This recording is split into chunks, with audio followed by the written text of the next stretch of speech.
Hi everyone, I want to quickly show you how to do electron configurations of a random assortment of elements from the periodic table. So the first thing to do is get rid of this and actually just learn to use our periodic table. So we want to break down the periodic table into blocks. So we're going to start over here on the left hand side, and these first two columns are what we're going to call our S block. And for this, we want to act as if helium is right here on the periodic table instead of over there. Next, we'll go to the middle section here, and this will be what we'll call our D block. The blocks are simply showing elements whose last electrons will be filling up orbitals in those subshells. So these elements, last electrons will be filling up orbitals in an S subshell. These ones will be filling up orbitals in a D subshell, etc. Then over here, we're looking at the P block.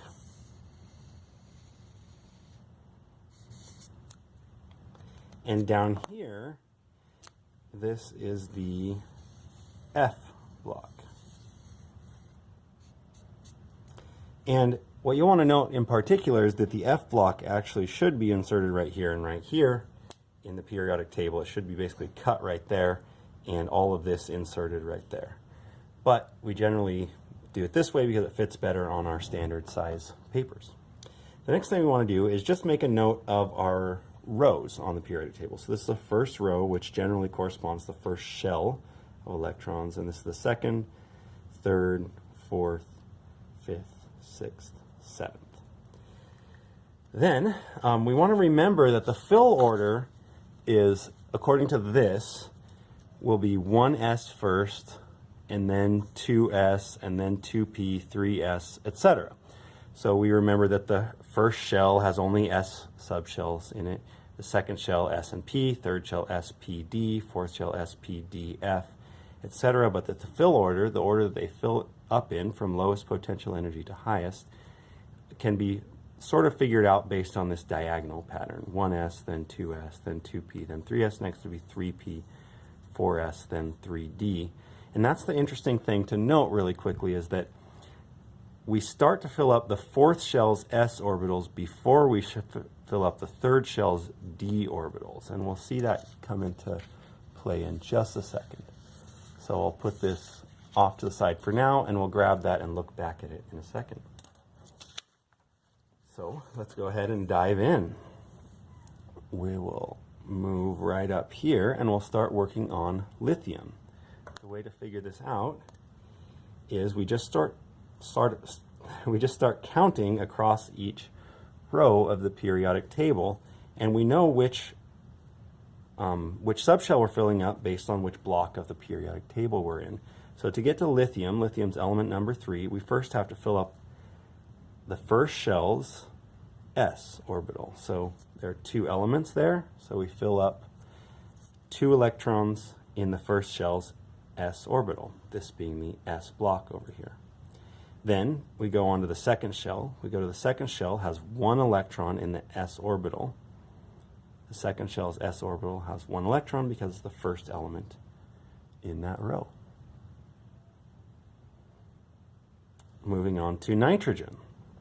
So again, we start right at the beginning of the periodic table. The first row, or first shell's S orbital, is full.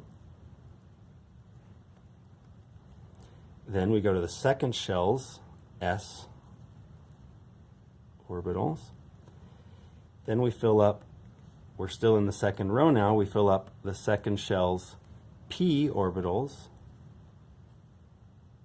which there are 6 of those. You can see that from the periodic table just by counting across 1, 2, 3, 4, 5, 6. 6 electrons fill up a P subshell. That's because it has 3 orbitals, each holding 2 electrons each. Then, and I'm sorry, I just skipped nitrogen. I was supposed to stop at nitrogen in the P subshell, so that should have been just 1, 2, 3 electrons. If we had gone on to neon, then we would have had all 6 electrons in the P subshell. All right, on to magnesium. To get there, we start here in the first row. Again, the first row has 2 electrons, 1, 2 elements in it, so 2 electrons in the first shell's s orbital. Second row has 2 electrons in its s subshell. Now we're still getting over to magnesium, which is number 12, so we count all the way across this time.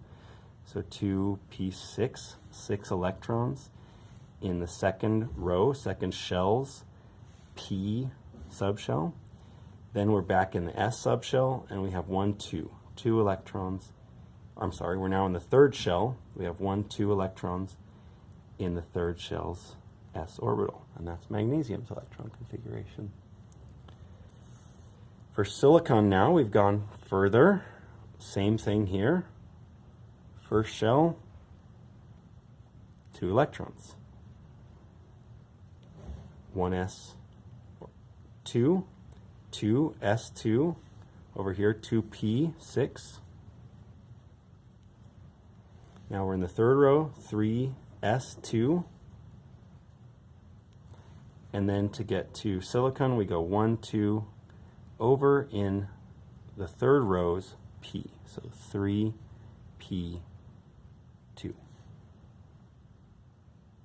Now on to titanium. Titanium is right down here. Now we've entered our D block, the D block of the periodic table. So we start out the same way, 1s2, 2 s block 2, 2p6. We wrap back around from neon to sodium, 3s2. Then third row, p6 up to argon. Then if we wrap around from argon down to potassium and calcium, that's back in the S block, so 4s2. Now we're in the D block, but what we need to remember from this earlier is that after 4s comes 3d. Not, even though it's in the fourth row, the D subshell that we're filling up is from the third shell. So 3d, and we count over across 1, 2, 3d2. So the D's are always filling up one shell behind whatever row you're in. Now on to selenium. Selenium would be over here.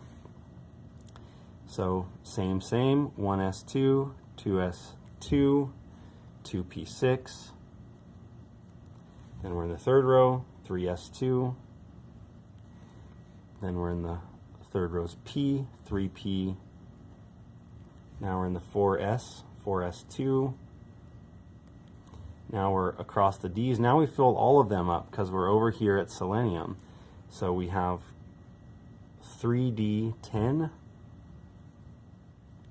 And now we're in the back to the fourth shell because we're in the fourth row. So 4p, and we count over to selenium, 1, 2, 3, 4. That is how you use your periodic table to figure out electron configurations. Thank you.